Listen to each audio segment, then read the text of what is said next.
Now, I think you've also made the decision not to loan your Bitcoin out. Can you walk me through why that decision is the right decision? Because arguably you could loan it out, take a yield in, and maybe pay a dividend.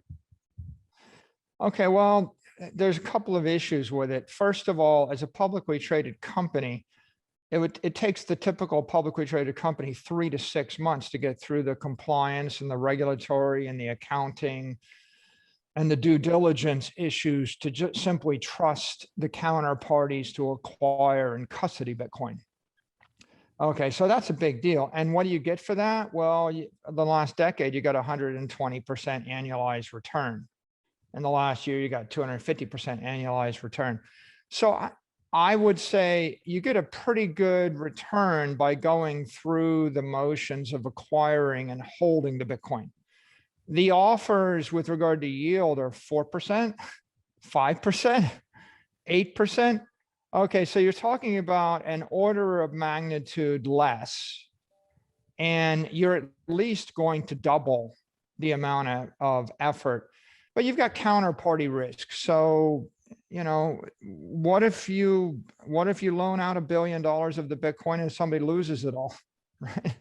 So I think the counterparty risk is large. There's already complexity, right? There's DeFi complexity. Am I going to do a DeFi? Well, that's got a regulatory overhang, right? Maybe it's illegal. Maybe it's a securities problem. So no, not going to do that. There's a security problem. So what if I put it on a DeFi blockchain and there's a rug pull and you lose it all? Okay. So there's security issue. There's a regulatory issue. There's an audit and there's a legal and accounting issue. Okay. So, well, what if I do CeFi? Well, what if I put it with, one of the yield generating CeFi players, BlockFi, et cetera?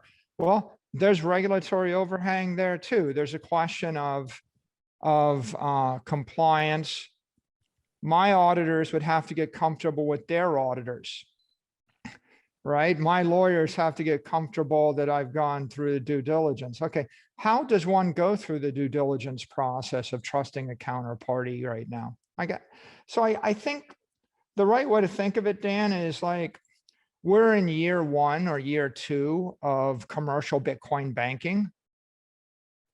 Okay, we haven't even, like, what's the date? It's like the early part of August. Our first Bitcoin acquisition was August 11th or something like that.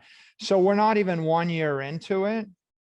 And I think when you get to 3 to 5 years into the world of Bitcoin banking, the security issues, the regulatory issues, the due diligence issues. Can you show me a Bitcoin bank that's taken $1 billion of Bitcoin and generated yield consistently for 10 years in a row without any kind of mishap? No. How about 5 years? How about 3 years? Sounds like somebody with experience, right? You've been on both sides, right? So I get it. Yeah. So the point really is you're taking 100 times as much risk and it's 10 times as complicated to get 5% more. So let me turn it around a different way. If I'm going to go ahead, like I wouldn't take 100x more risk, okay, to start with, right? That, like, as a fiduciary, that doesn't make sense. Let's assume that it wasn't any risk. It was just 10 times harder. Well, why would I divert the time of my legal team and my finance team to go jump through 10 times as many compliance, accounting, security, regulatory, and process hoops when I have other things I could do at the time? Why don't I just go and raise another $1 billion and buy Bitcoin that's been yielding 120% a year for a decade? Wouldn't it make a lot more sense to leverage up or to acquire more of the thing that's going up 120% a year than it is to divert everybody in order to get it to go up 123% a year with 100 times as much risk and 10 times as much complexity? So it's let me offer a different example. It's like, do you want to buy 100,000 acres in Vegas and just own it and you could do it overnight? Or do you want to carefully huddle with 100 architects and plan 150 hotels and the septic systems and all the traffic light systems and all the elevator systems of all the casinos and hotels and restaurants in Vegas. You're the king of analogies. I love it. Yeah, so it's just complicated and risky and distracting and dilutive.